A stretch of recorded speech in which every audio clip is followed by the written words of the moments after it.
Bismillahirrahmanirrahim. Assalamu alaikum everyone. Hope you are well and doing great. Today we are going to discuss about lecture number 6 which is about representing organic molecules. इस lecture के अंदर मैं आपको बताऊंगी कि हमारे पास कौन कौन से मेन टाइप्स के फार्मूला होते हैं जिसके थ्रू आप ऑर्गेनिक मॉलिक्यूल को रिप्रेजेंट कर सकते हो, ऑर्गेनिक कंपाउंड्स को शो कर सकते हो। अब आपने बहुत से जो है इसमें से देखे होंगे लेकिन आपको उसका पता नहीं होगा। ऑल्दो आपको जो है वो मोलिकुलर फार्मूला का पता है, आपने पहले पढ़ा हुआ है, इंपीरिकल फार्मूला का पता है, लेकिन स्ट्रक्चर फार्मूला के जो टाइप्स हैं उनके बारे में आप फर्स्ट टाइम जो है वो देखने जा रहे हो। तो आपने इस लेक्चर को अच्छे तरीके से सारा वॉच करना है, क्योंकि इस लेक्चर को सुनने के बाद आप इस काबिल हो जाओगे कि आपको अगर कोई भी फॉर्म में स्ट्रक्चर दिया हुआ है, चाहे वो हमारे पास कोई भी आपको डिस्प्लेड फार्मूला दिया हुआ है, तो आप उसको कंडेंस में कन्वर्ट कर सकते हो, कंडेंस्ड वाले को स्केलेटल में कन्वर्ट कर सकते हो, स्केलेटल वाले को आप जो है वो कंडेंस में कन्वर्ट कर सकते हो, और इसी तरह हमारे पास मोलिकुलर को इंपीरिकल में और इंपीरिकल को मोलिकुलर में कन्वर्ट कर सकते हो। ठीक है, अब इंपीरिकल को मोलिकुलर में कन्वर्ट करने के लिए आपको एन की वैल्यू पता होनी चाहिए, उसके थ्रू आप कर सकते हो। तो इस लेक्चर को आप एंड तक जरूर वॉच कीजिएगा, और अगर आपको कोई भी पॉइंट समझ ना आए तो कमेंट सेक्शन में पूछ सकते हैं। और अगर आपको ये चाहिए पीडीएफ नोट्स तो पहले आपने सारा लेक्चर जो है वो वॉच करना है, चैनल को सब्सक्राइब करना है, उसके बाद आप पीडीएफ लिंक को क्लिक करके ये जो है नोट्स जो है वो हासिल कर सकते हो, जिसका लिंक जो है वो डिस्क्रिप्शन में दिया होगा। अब हम देखते हैं कि हमारे पास ऑर्गेनिक कंपाउंड्स को कौन कौन से टाइप के फार्मूला से जो है वो शो किया जाता है, ताकि उसकी कंपोजिशन और उसका स्ट्रक्चर जो है पता चल सके। अब हमारे पास जो है वो 3 मेन टाइप्स के फार्मूला होते हैं। First one is molecular formula. अब ये हमारे पास मोलिकुलर फार्मूला जो है, इससे आप क्या पता चलाते हो, इससे सिर्फ और सिर्फ आपको ये पता चलता है कि इसके अंदर कार्बन कितने हैं, हाइड्रोजन कितने हैं, ऑक्सीजन कितने, अगर नाइट्रोजन मौजूद है तो वो कितने, यानी इसकी कंपोजिशन का पता चलता है। क्या पता चलता है? कंपोजिशन का। लेकिन आपको इसके मेन स्ट्रक्चर का कि कौन सा कार्बन किसके साथ अटैच है ये पता नहीं चलता। ठीक है, तो मोलिकुलर फार्मूला में जस्ट आपको ये पता चलता है कि हमारे पास ये जो मॉलिक्यूल है मौजूद है, हमारे पास ऑर्गेनिक कंपाउंड मौजूद है, इसके अंदर कौन कौन से नंबर ऑफ कार्बन एटम्स हैं और हमारे पास वो किस नेचर के, यानी नेचर और नंबर ऑफ कार्बन एटम्स जो है, या हमारे पास हाइड्रोजन एटम्स या ऑक्सीजन एटम्स आपको पता चलती है, यानी कोई भी हमारे पास कॉन्स्टिट्यूएंट एटम्स है उसके बारे में पता चलता है, जो कि एक्चुअल नंबर उसका होता है। ठीक है, तो molecular formula is a formula which represents actual number of atoms of each element present in one molecule of a compound is called as molecular formula. Let's suppose आपके पास एक कंपाउंड है जो कि हमारे पास है ग्लूकोज। क्या है? ग्लूकोज। अब ग्लूकोज को आपने ये पहले भी देखा हुआ है कि ग्लूकोज के लिए हम लिखते हैं कि इसके अंदर हमारे पास C6H12O6। अब इस फार्मूले से आपको क्या पता चल रहा है? इससे आपको क्या पता चल रहा है कि हमारे पास इसके अंदर कार्बन नंबर कितने हैं? 6, ऑक्सीजन कितने हैं हमारे पास? 6, हाइड्रोजन कितने हैं हमारे पास? 12। यानी इस फार्मूले से सिर्फ और सिर्फ आपको ये पता चला कि कार्बन कितने एक्चुअली, हाइड्रोजन कितने एक्चुअली और ऑक्सीजन कितने एक्चुअली। इसका ये मतलब है कि ये हमारे पास क्या है? इसका मोलिकुलर फार्मूला। क्या है? Molecular formula. अब ये हमारे पास क्या बताता है? एक्चुअल नंबर ऑफ एटम्स बताता है, अरेंजमेंट एटम्स नहीं बताता। तो ये इसकी लिमिटेशन भी आ जाती है। क्या आ जाती है? लिमिटेशन। अगर आपको जो है वो क्वेश्चन पूछा जाए कि हमारे पास बताएं लिमिटेशन ऑफ हमारे पास मोलिकुलर फार्मूला क्या है, तो आप ये बता सकते हो कि इससे आपको अरेंजमेंट ऑफ एटम का नहीं पता चलता, बॉन्डिंग बिटवीन एटम्स का पता नहीं चलता, फंक्शनल ग्रुप की नेचर का पता नहीं चलता, क्योंकि जैसे आप देख रहे हो C6H12O6, इससे आपको बिल्कुल नहीं पता चल रहा कि इसके अंदर एल्डिहाइड ग्रुप है।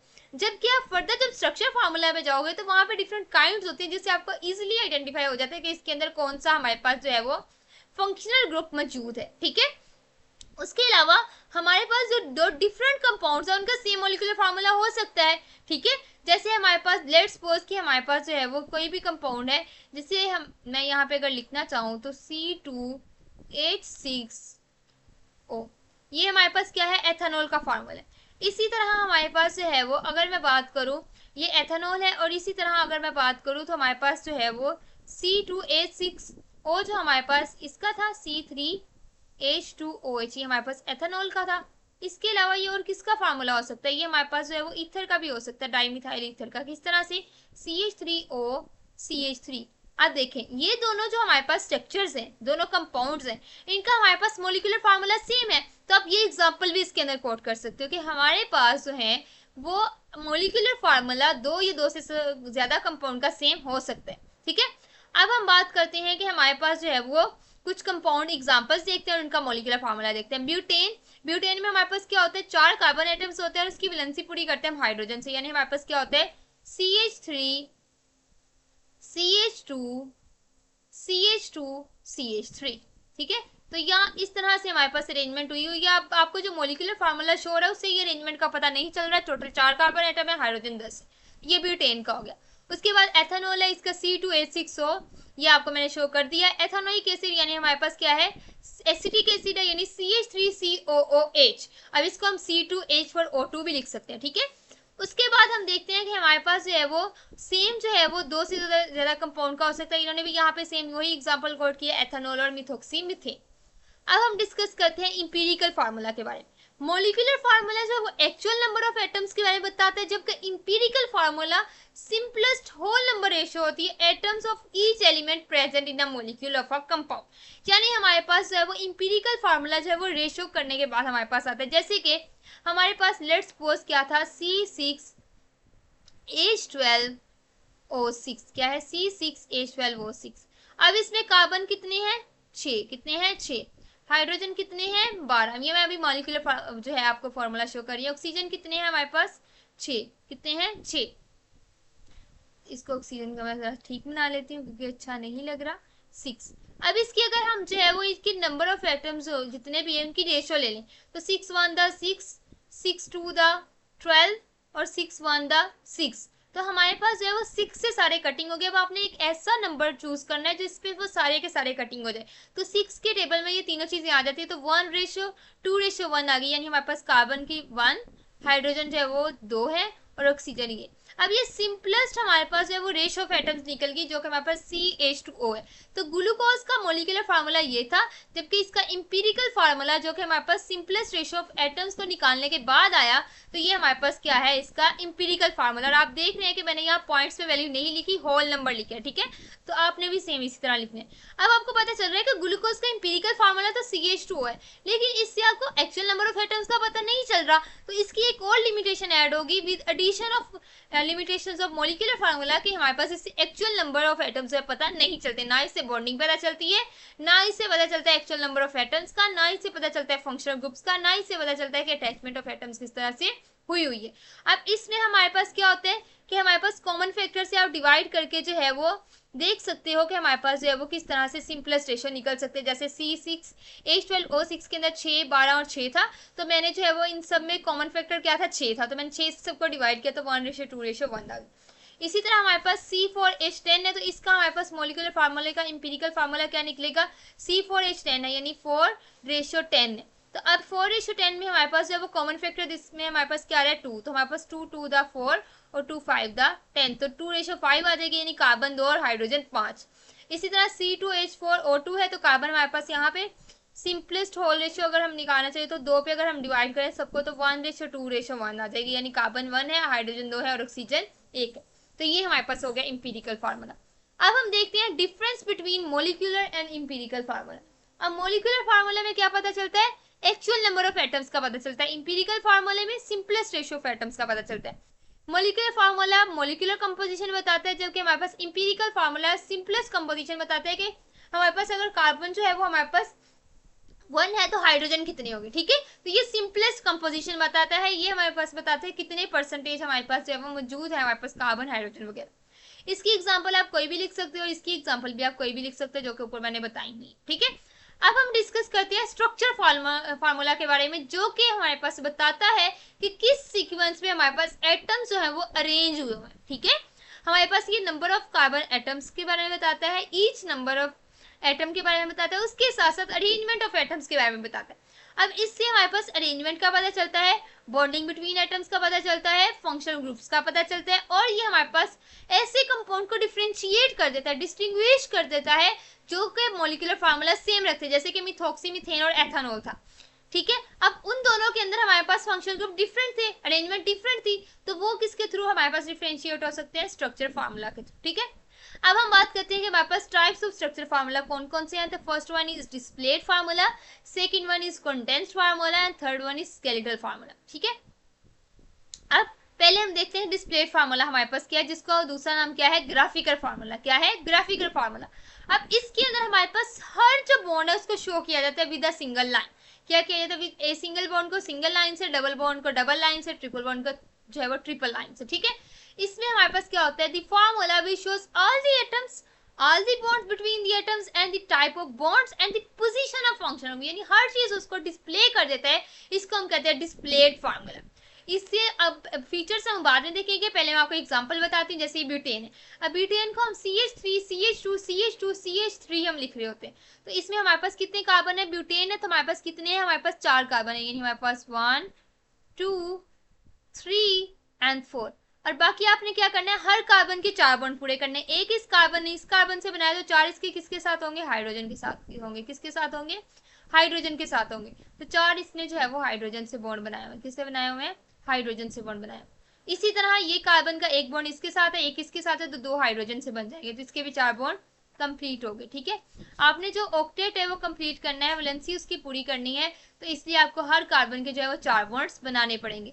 ठीक है, अब ये कार्बन सिर्फ एक बॉन्ड बना रहा है कार्बन के साथ, तो बाकी इसके साथ ऑब्वियसली बनाएगा हाइड्रोजन के साथ। तो ये हमने जो डिटेल जो है वो स्ट्रक्चर बता दिया, ये हमारे पास क्या है? डिस्प्लेड या ग्राफिकल फार्मूला। ब्यूटेन का ये है। एथेनॉल का क्या होगा? CH3 CH2OH हम लिख रहे होते हैं। तो कार्बन एथेनॉल में कितने हैं? 2। कितने हैं? 2। तो एक 2 कार्बन बना दिए। उसके अलावा हमारे पास ये क्या है? एथेनॉल है, यानी हमारे पास इसके अंदर हमारे पास सैचुरेशन भी है और हमारे पास अल्कोहलिक ग्रुप है। अब अल्कोहल की पोजीशन शो नहीं की हुई तो obviously it is at position number 1। तो हमने इसको क्या कर देना है? 1 पोजीशन पे OH ग्रुप शो कर देना, और बाकी आपने वैलेंसी पूरी कर देनी है हाइड्रोजन से। किससे कर देनी है? हाइड्रोजन से। यानी हमारे पास 2 कार्बन आपने पहले बनाए, 1 कार्बन, सेकंड कार्बन, फर्स्ट के साथ OH अटैच कर दिया, और बाकी आपने जो वो 3 फर्दर जो है वो 4 टोटल बॉन्ड बनाने हैं। और पहली कार्बन ने एक पहले बना हुआ था और बाकी हमने 3 हाइड्रोजन से बना दिए, और दूसरी कार्बन का एक OH से बना हुआ था, एक कार्बन से, तो बाकी 2 किसके साथ बना दिए? हाइड्रोजन के साथ बना दिए। थर्ड हम एग्जाम्पल देखते हैं जो कि किसकी है? एथेनोइक एसिड की। ये सारी एग्जाम्पल्स मैंने आपकी बुक से ही ली हुई है ताकि आपको इजीली जो है वो समझ आ सके। अब एथेनोइक एसिड के अंदर आप देख सकते हैं कि हमारे पास एथ जो है वो इंडिकेट कर रहा है कि 2 कार्बन पे मुश्तमिल है, तो ये हमारे पास 2 कार्बन पे मुश्तमिल है। अब उसके अलावा हमारे पास क्या है? AN है, तो यानी हमारे पास यहाँ पे इसके अंदर सिंगल बॉन्ड है। अब ओइक एसिड है, यानी हमारे पास ये कार्बोक्सिलिक एसिड है, तो फर्स्ट के ऊपर आप कार्बोक्सिलिक ग्रुप बना दोगे। अब हर एक एटम जो है दूसरे एटम के साथ एक बॉन्ड के थ्रू अटैच है। आपने भी अगर इस तरह से सेम ये शो करेंगे तो ये बन जाएगा डिस्प्लेड फार्मूला, और कार्बन की वैलेंसी बाकी जो है वो 4 जो है वो हाइड्रोजन के साथ मिलके पूरी हो जाएगी। तो ये हमारे पास क्या बन गया? Ethanoic acid. क्या बन गया? एथेनोइक एसिड का डिस्प्लेड फार्मूला। ठीक है, अब हम बात करते हैं कंडेंस्ड या लीनियर फार्मूला की। तो ये हमारे पास शॉर्टन फॉर्म है स्ट्रक्चर फार्मूला की, जिसमें हमारे पास सिंगल कोवलेंट बॉन्ड को ओमिट कर देते हैं, यानी सिंगल कोवलेंट बॉन्ड है तो उसको शो ही नहीं करते। जैसे CH3 CH2 OH है, जैसे कि हमारे पास ये एथेनॉल है, तो मैं इसको क्या लिखूंगी? CH3। अब मैंने यहाँ पे नहीं शो किया कि हाइड्रोजन के साथ सिंगल बॉन्ड है, क्योंकि हमारे पास ऑब्वियस है कि हमारे पास ये सिंगल बॉन्ड है। इसी तरह कार्बन कार्बन सिंगल बॉन्ड को भी शो नहीं किया, और आगे हमने OH लिख दिया, यानी हमारे पास कोई भी सिंगल बॉन्ड शो नहीं किया, और सिंपल एटम्स जो है उनको अरेंज कर दिया है और फंक्शनल ग्रुप को शो कर दिया। जैसे यहाँ एथेनॉल का शो किया हुआ है, ब्यूटेन का CH3 CH2 CH2 CH3 है, यहाँ अरेंजमेंट का पता चल रहा है, लेकिन हमारे पास सिंगल बॉन्ड सिर्फ शो नहीं हुए, उसके अलावा फंक्शनल ग्रुप का ही पता चल रहा है कि इसके अंदर OH फंक्शनल ग्रुप है। एथेनोइक एसिड में कार्बोक्सिलिक एसिड COOH होता है, तो उसको सिंपल COOH लिख देते हैं। ठीक है, उसके बाद हम डिस्कस करते हैं स्केलेटल फार्मूला की। किसके बारे में? स्केलेटल फार्मूला की। अब स्केलेटल फार्मूला जो है वो सबसे सिंप्लीफाइड स्ट्रक्चर फार्मूला है, जिसमें कार्बन और हाइड्रोजन को सिंबल्स के थ्रू शो किया जाता है। ठीक है, और हमारे पास जो है वो जो कार्बन जो हमारे पास है, जो कि हमारे पास पेरेंट चेन की होती है, उसको हम किससे शो कर रहे होते हैं? उसको हम जो है वो शो कर रहे होते हैं इस तरह से, ये जिस तरह से ये शो किया हुआ है, ये वाली फॉर्म। ठीक है, अब इसके मैं पॉइंट्स आपको पहले पढ़ा देती हूँ। Carbon atoms are represented by line ends और कॉर्नर। जैसे यहाँ पे हमारे पास ये लाइन बनी हुई है, तो हर कॉर्नर जो है वो इंडिकेट कर रहा है कि इसके ऊपर क्या मौजूद है? कार्बन एटम मौजूद है। यहाँ तक कि इसके ऊपर कोई ऑक्सीजन खुद शो की हुई, अगर ऑक्सीजन शो की है तो ऑब्वियसली वो ऑक्सीजन एटम होगा, otherwise it is an carbon atom. उसके अलावा कार्बन सिंबल जो है वो ओमिट कर दिए हैं। उसके अलावा हाइड्रोजन एटम जो अटैच है वो भी हमने ओमिट कर दिए हैं। फंक्शनल ग्रुप जो है वो राइट हम लिखेंगे, डबल और ट्रिपल बॉन्ड शो करेंगे, और ये हमारे पास लार्ज ऑर्गेनिक कंपाउंड्स के लिए यूज होता है। यानी हमारे पास क्या है? ये सिंप्लीफाइड स्ट्रक्चर फार्मूला है, जिसके अंदर कार्बन और हाइड्रोजन सिंबल्स हैं उनको ओमिट कर दिया जाता है और इसको इस तरह से शो किया जाता है। अब हमारे पास हर एंड जो है, हर कॉर्नर जो है लाइन का, वो 1 कार्बन एटम को रिप्रेजेंट कर रहा होता है, और हर जो कार्बन है उसको ये अज्यूम किया जाता है कि उसने जो 4 बॉन्ड बनाए हैं, अगर एक कार्बन के साथ है तो ऑब्वियसली 2 हाइड्रोजन के साथ है, तो उसको शो करने की जरूरत नहीं। अब यहाँ में ब्यूटेन है, CH3 CH2 CH2 CH3। अब CH3 को हम क्या करेंगे? इस तरह शो करेंगे। अब यहाँ पे नेक्स्ट CH2 को हम इस तरह से शो करेंगे। उससे नेक्स्ट CH2 को इस तरह से शो करेंगे, थोड़ा गलत बन गया, इस तरह से शो करेंगे। नेक्स्ट CH2 को हम किस तरह से शो करेंगे, इस तरह से। उससे नेक्स्ट CH3 को हम किस तरह से शो करेंगे, इस तरह से। अब यहाँ पे ऑब्वियस है ये कार्बन है, ये कार्बन है, ये कार्बन है, ये कार्बन है।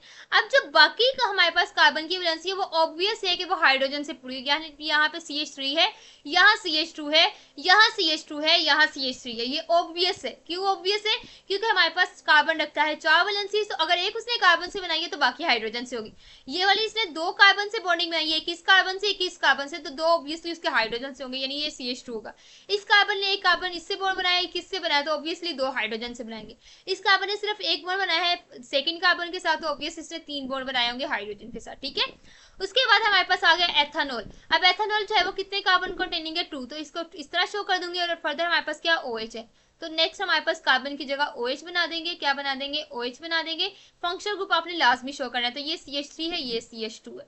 उसके अलावा मिथोक्सी मीथेन है, तो हमारे पास इसमें क्या होगा, मिथोक्सी मीथेन में क्या होता है, CH3OCH3, तो CH3OCH3 इस तरह से शो कर देंगे। हर जो एंड है वो क्या रिप्रेजेंट कर रहा है, एक मिथाइल ग्रुप को, CH3 को या एक कार्बन को। और यहाँ पे हमारे पास कार्बन ने सिर्फ एक बॉन्ड बनाया हुआ ऑक्सीजन से, तो नेक्स्ट बॉन्ड उसके किसके साथ बनेंगे, हाइड्रोजन के साथ बनेंगे। एथेनोइक एसिड है हमारे पास, तो इसमें हमारे पास क्या आएगा, ओइक, यानी हमारे पास COOH है, और एक हमारे पास है वो किसके साथ अटैच है, कार्बन के साथ अटैच है। और हर एंड रिप्रेजेंट कर रहा है कि इसके अंदर एक हमारे पास कार्बन मौजूद है जिसकी फर्दर वैलेंसी पूरी हुई है हाइड्रोजन के साथ। अब नेक्स्ट हम डिस्कस करते हैं quick check 19.4 which is about draw the displayed and skeletal formula of the following compound. First one is 3,5-डाइथाइल हेप्टेन।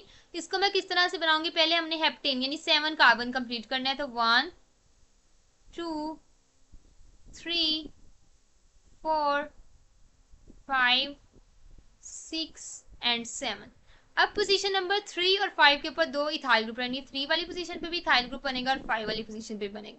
अब यहाँ पे इथाइल का क्या मतलब है, 2 कार्बन पे मुश्तमिल है, तो मैं यहाँ पे 2 कार्बन लगा लेती हूँ, और ये भी हमारे पास जो है वो 2 कार्बन इसके ऊपर लग जाएंगे। ठीक है, हो गया। अब हमने इसकी बाकी वैलेंसी पूरी कर लेनी है, तो इसके साथ जो है वो कितने हाइड्रोजन अटैच होंगे, ऑब्वियसली इथाइल का मतलब होता है CH3C2H5, यानी C2H5 है। ठीक है, ये हमारे पास यहाँ पे क्या आ गया, हाइड्रोजन, यहाँ पे भी लग गया आपका हाइड्रोजन, ये CH3 बन गया, और ये हमारे पास क्या हो गया, हाइड्रोजन अटैच हो गया। ठीक है, ये थोड़ा सही नहीं चल रहा, आई थिंक काफ़ी देर से लेक्चर बना रही हूँ तो हैंग हो गया। यहाँ पे हमारे पास जो है वो हाइड्रोजन एक और अटैच हो जाएगा। ठीक है, उसके बाद हम नीचे वाले की हाइड्रोजन की जो है वो लगा के हमारे पास कार्बन की वैलेंसी पूरी करेंगे, तो ये हमारे पास किस तरह से लगेगा, यहाँ पे 2 हाइड्रोजन अटैच हो जाएंगे।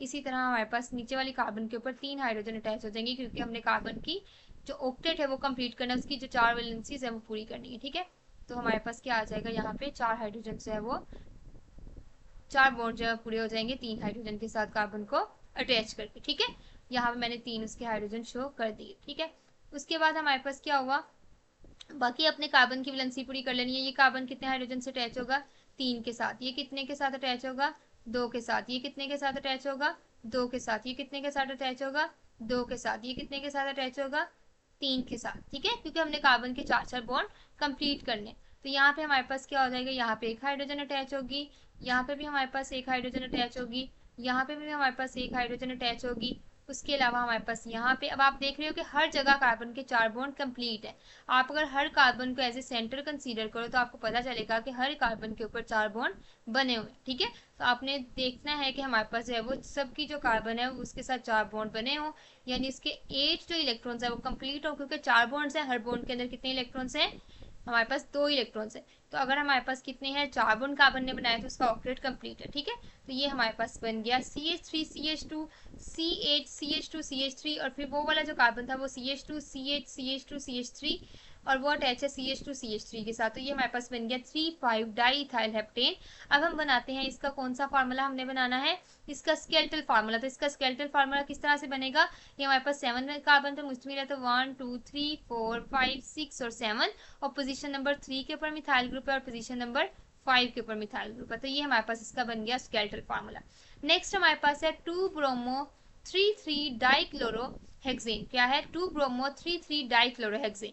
अब इसको हम किस तरह से बना सकते हैं, सबसे पहले हमने हेक्सेन यानी 6 कार्बन कंटेनिंग हमारे पास जो है वो बनेगा। सेम इसी तरह आपने बनाते जाना है और हमारे पास 3 पोजीशन पे आपने 2 क्लोरो ग्रुप लगाने हैं और 2 पोजीशन पे ब्रोमो। मैं इसका जो है आपको स्केलेटल फार्मूला बना देती हूँ, जो डिस्प्लेड फार्मूला है वो आप खुद बना लीजिएगा, ठीक है। उसके अंदर सेम इसी तरीके से होगा। अब यहाँ पे हमारे पास क्या है, सबसे पहले हमने 6 कार्बन बनाने हैं, तो 1 2 3 4 5 6, तो ये हमारे पास 6 बन गए। अब पोजीशन नंबर 2 के ऊपर ब्रोमो ग्रुप लगाना है, तो ये कार्बन नंबर 1 है, ये कार्बन नंबर 2 है, तो 2 वाली पोजीशन पे हमारे पास क्या लग जाएगा, ब्रोमो ग्रुप लग जाएगा। क्या लग जाएगा, ब्रोमो ग्रुप।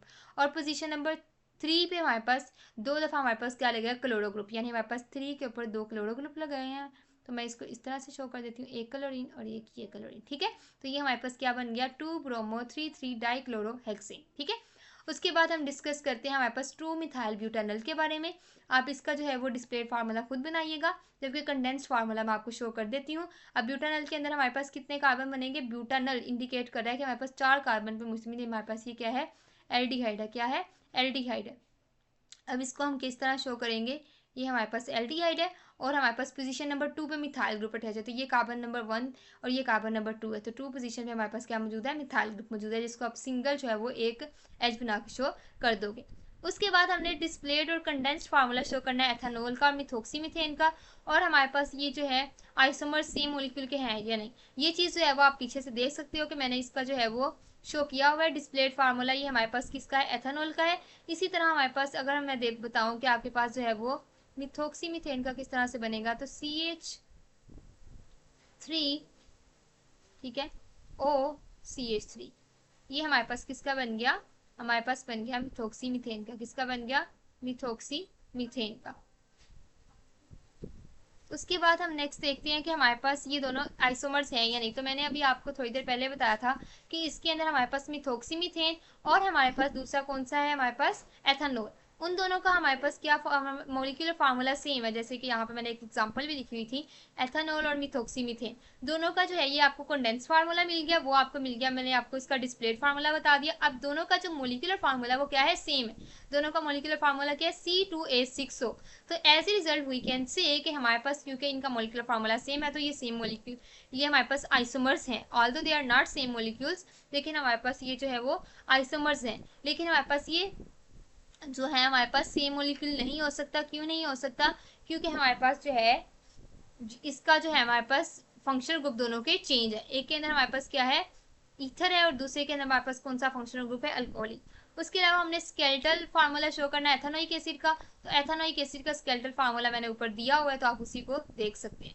तो ये था हमारा आज का lecture. Thanks for watching my video. अल्लाह हाफिज़।